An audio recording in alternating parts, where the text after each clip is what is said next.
মামা থাক, মন খারাপ করিস না। আশিক মামা, তোমারটা চেক দাও। আমি তো প্লাস পেয়ে গেছি মামা।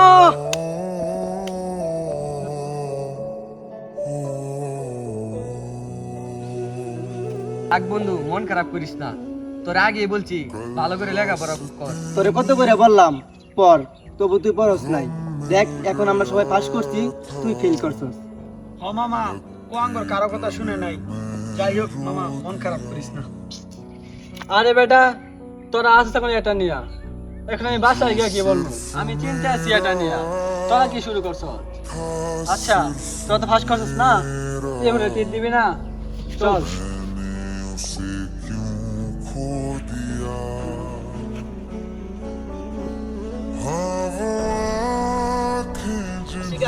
তুই তো প্লাস পাইছস, তো তুই আগে টিপটা দে। ও মামা, তুমি সবার প্রথম টিপটা দাও। আচ্ছা ঠিক আছে বন্ধু, সবার প্রথম আমি টিটা দিতেছি। চল।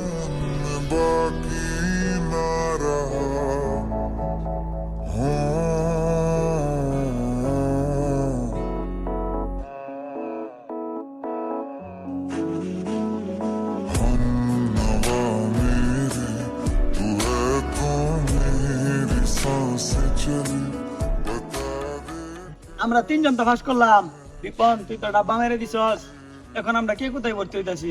আমার আম্মু বলতেছে ঢাকা পাঠিয়ে দিবে মামার বাসা থেকে লেখাপড়া করার জন্য। আরে মামা, আমার তো বলতে ঢাকা ভর্তি হওয়ার জন্য। আমি ঢাকা চলে যাবো। ইয়াস মামা। কি রে জিসান, ওরা দুজন তো ঢাকায় ভর্তি হবে, তুই কি করবি? আমি আর কি করবো? শিক্ষামন্ত্রী যেহেতু বলছে যে আমেরিকা কারিকুলামে পড়ালেখা করতে, আমি এখন আমেরিকায় যাবো। কি রে রিপন, সবারই তো সবকিছু শুনলাম, তুই কি করবি এখন? আমি আর কি করবো? আমি তো পরীক্ষাটা আব্বাই মারলাম। এখন আবুর ব্যবসা আছে, আবুর ব্যবসা দেখি। তাছাড়া এখন তুই কি করবি? আঙ্কেলের সাথে সময় দে, এতেই ভালো হবে। বন্ধু একটা জিনিস খেয়াল করছস, 10টা বছর আমরা একসাথে লেখাপড়া করছি, কিন্তু কেউ আলাদা করতে পারে নাই। কিন্তু দেখ, এখন আমরা না চাইতেই আলাদা হয়ে যাইতেছি। বন্ধু, তোদেরকে অনেক মিস করবো রে। পরে বন্ধু, সময়ের সাথে সাথে আমরা সবাই আলাদা হয়ে যাচ্ছি। জানি না রে কবে আর আমরা সবাই একসাথে হবো। আচ্ছা বন্ধু, মন খারাপ করিস না। চল আমরা সবাই আসলে চা খাই আসি। আর চল চল বন্ধু, বিল আমি দিব।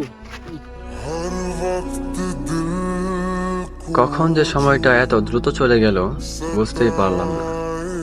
মনে হয় এই তো সেদিন একসাথে স্কুলে যেতাম, ক্লাস করতাম, আড্ডা দিতাম। আজ হয়তো সবাই নিজের নিজের পথে চলে যাব। হয়তো আর কখনো এভাবে একসাথে বসা হবে না, আগের মতো হাসাহাসি হবে না, কিন্তু তোদের সাথে কাটানো প্রতিটা মুহূর্ত সারাটা জীবন মনে থাকবে।